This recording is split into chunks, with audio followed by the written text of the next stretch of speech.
Hello and welcome to A Mindful Moment. I'm Justin Epstein, author of the top-selling book Super You and minister of the Unity Center of New York City. I want to share with you, we're continuing our study of the power of now, and I want to read for you from the first chapter, and it's on page 10. And he says, I love the Buddha's simple definition of enlightenment as the end of suffering. There is nothing superhuman in that, is there? Of course, as a definition, it is incomplete. It only tells you that enlightenment is not no suffering. But what's left when there is no suffering? The Buddha is silent on that, and his silence implies that you'll have to find out for yourself. He uses a negative definition so that the mind cannot make it into something to believe in or into a superhuman accomplishment, a goal that is impossible for you to attain. Despite this precaution, the majority of Buddhists still believe that enlightenment is for the Buddha, not for them, at least not in this lifetime. Isn't that interesting? People don't think that the end of suffering, I guess, is for them. Let's face it, a lot of us are addicted to suffering. A lot of us are doing a lot of suffering and don't even realize it. A lot of people are. If you watch them, just observe them. They're used to the drama. In fact, part of them likes the drama. You ever notice that? People get adrenaline, addicted to adrenaline rushes. That's one reason why people get in fights in relationships, because it causes the adrenaline to rush. People like last-minute projects and rushing to meet deadlines because it's a adrenaline high. On some level, we're addicted to suffering.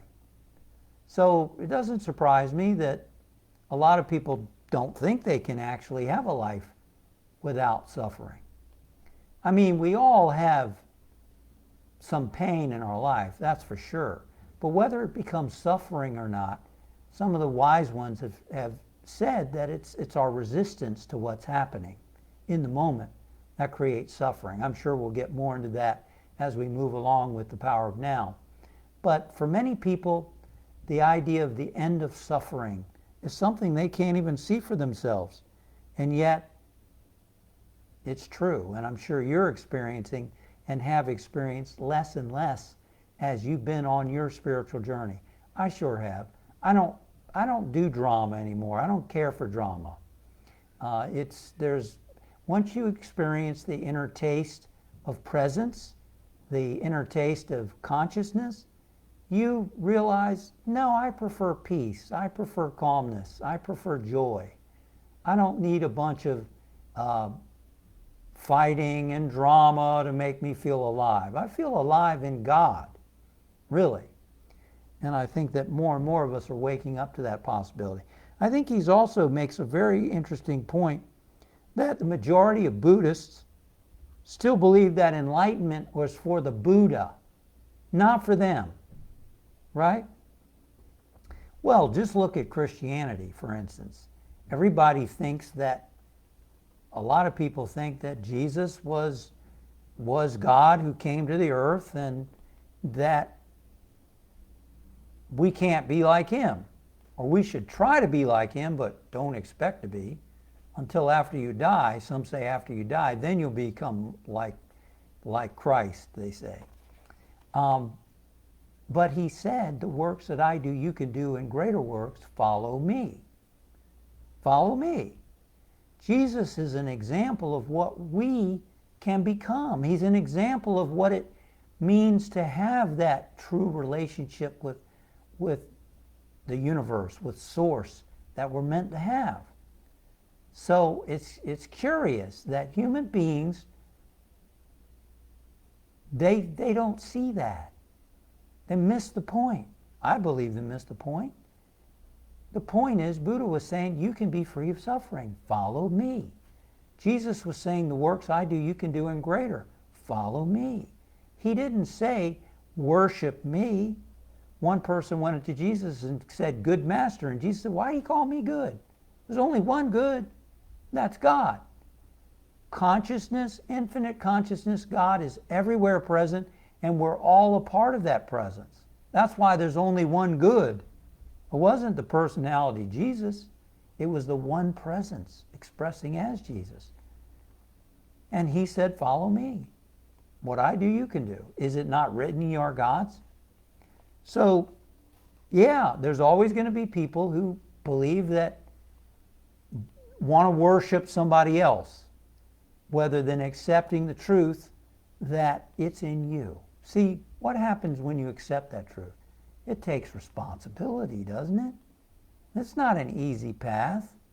It's not easy to say, oh, I'm actually, Jesus is my potential. I have God in me that I can express. It's not easy to say, oh, you mean I can achieve no more suffering? Now what? Now I've got responsibility. Now it's up to me. But if I go, oh no, that's not for me. That's Buddha. That's Jesus. They could do that stuff, but not me. What is that? That's ego. That's not humility, that's ego. Is it ego to go, yeah, I can have a relationship with God like Jesus? That's not ego. That's not arrogance. That's humility, actually. Jesus said of myself, I can do nothing. If we want to be like Jesus, we've got to be free of ego. We're working to be free of it. We're working to synchronize our ego with the truth, to be transformed. So I think that's a cop-out to go, oh, well, enlightenment's for the Buddha.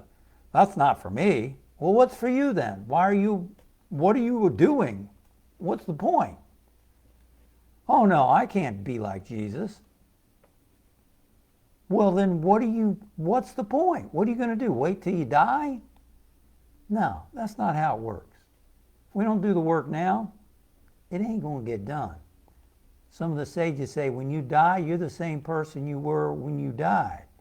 You got the same consciousness. If you didn't grow, then if you didn't grow while you're alive, you probably aren't going to grow after you die. So the good news is, if the Buddha did it and Jesus did it, you and I can do it. How about a life free of suffering? I'm all for that. Aren't you? Well, we're moving in the right direction. So that should provide us a little food for thought today, right? So thanks for joining me today, and I will see you for another mindful moment. See you next time. Thank you for joining me for a mindful moment. Remember to subscribe to my channel for more mindful moments as they go live. Click above for a list of previous mindful moments to enjoy on your own time, anytime.